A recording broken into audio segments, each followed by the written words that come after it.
Your home, we're told they'll save you money and energy. But just wait until you hear about the dirty energy secret and what some people say these bulbs are doing to their bodies. When I looked in the mirror and saw my face, I was absolutely horrified.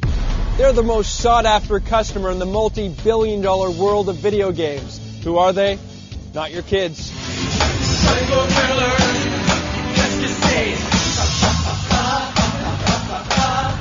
That's all coming up on 16 by 9. Please don't touch it. No, that's assault.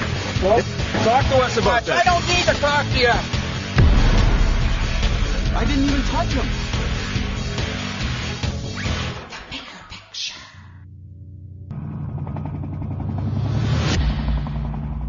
Good evening and welcome to 16 by 9, the bigger picture. I'm Mary Garafello. They are the energy savers. They keep pushing on us. You know those swirly light bulbs you see everywhere?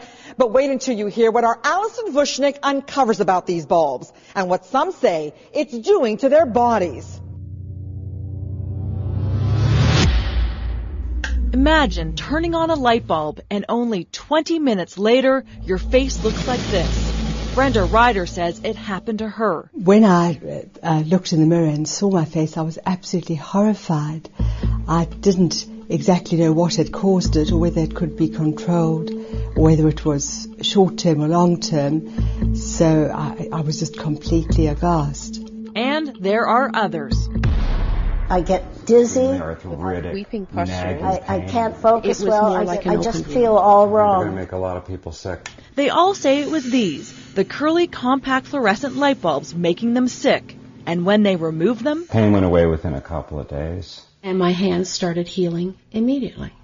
you won't find curly bulbs here anymore. Jane Pentela changed all the bulbs back to incandescent.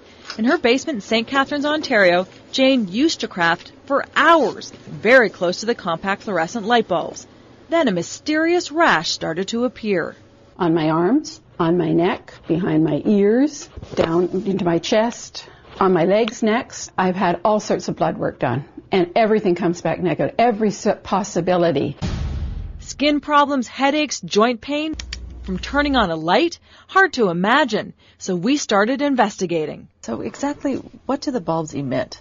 First concern, it may be what's coming off the bulbs. Ultraviolet radiation. That's right. Scientists say the bulbs give off UV, like the sun does. We know this because Health Canada, they're the people who make sure the products and drugs you use are safe, told us in an email that the CFLs are not provided with a prismatic diffuser that filters ultraviolet radiation out. Therefore, there may be skin sensitivity issues, especially in people with certain skin diseases. And they're referring to people like Brenda. She suffers from lupus and is demanding the bulbs carry a warning for everyone. Consumers ought to be aware that if they have a sensitivity towards UV, these light bulbs could make their condition worse. So how much UV radiation do the bulbs give off? And if they can give off UV, can they cause skin cancer? Here's the disturbing thing. No one can tell us. Health Canada, the government agency that's in charge of protecting your health, well, they're testing the bulbs. But we've tried to talk to them for 10 months, and so far they have refused to answer our questions on camera.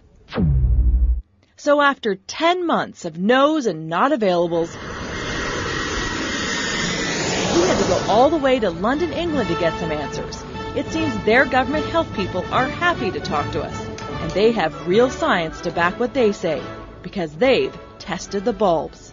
It wasn't related to the brand or where we bought them. It was a random sample of them. About 1 in 5 were emitting unusual levels of UV light. Unusual levels. So we asked Magda Havis, she researches and tests the bulbs, to explain the UV. All compact fluorescent light bulbs contain mercury, and it's this mercury that's needed to produce the ultraviolet energy to cause the fluorescence to take place in the first place. And compact fluorescent light bulbs are everywhere. Part of the push to go green. We're told do your part to save the environment. And the old light bulbs, the inefficient ones like incandescents, are being banned in Canada in 2012. This doesn't have a filter on it, so this would emit high levels of UV that could damage the skin. Andrew Langford leads a UK advocacy group fighting to find out more about the potential dangers of these bulbs. We already know that it's causing things like blistering and skin sensitivity, but time will tell as to whether or not the UV light is causing skin cancer. No warnings have been issued in Canada about UV. The British scientists also recommend these with the curly part inside a cover. They've tested UV-free.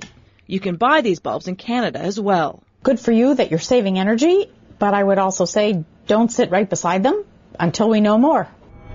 Dermatologist Dr. Cheryl Rosen says it's the same advice for children. They should be at a distance until we know more. I think the key point here is that we don't know the whole story yet.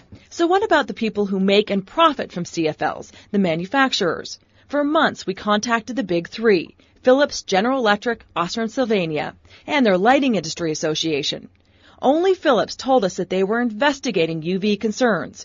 All three companies maintain their bulbs meet industry standards and are safe.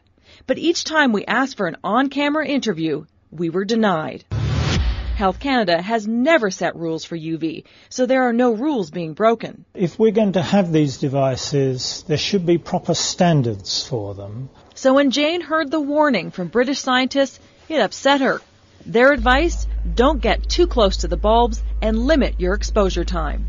I'm upset, very upset, that this has happened without any warning. There was no warning attached to these fluorescent bulbs. Do not work within so many feet. Do not use more than so many bulbs in your home. And there was nothing. People should be aware of this and avoid being in close contact with them for more than an hour. As for Brenda, she found a doctor who treated her and her skin cleared up. She knows people who suffer like her are shunned, so she started a support group. No one really advised me or even, I think, particularly believed me. I had a strong reaction from other sufferers who said that it was such a relief to know that somebody else understood and shared their experiences of these lights. Next on 16 by 9. Everything you've heard so far is just the tip of the iceberg. Coming up, what this woman is measuring is another health concern we are about to expose. Once stores start to replace their light bulbs and malls start to replace their light bulbs and everybody in their homes start to replace their light bulb, there's going to be a subset of people with migraine who may not be able to venture out until they find a way around it. If you have a story for 16 by 9, call our tip line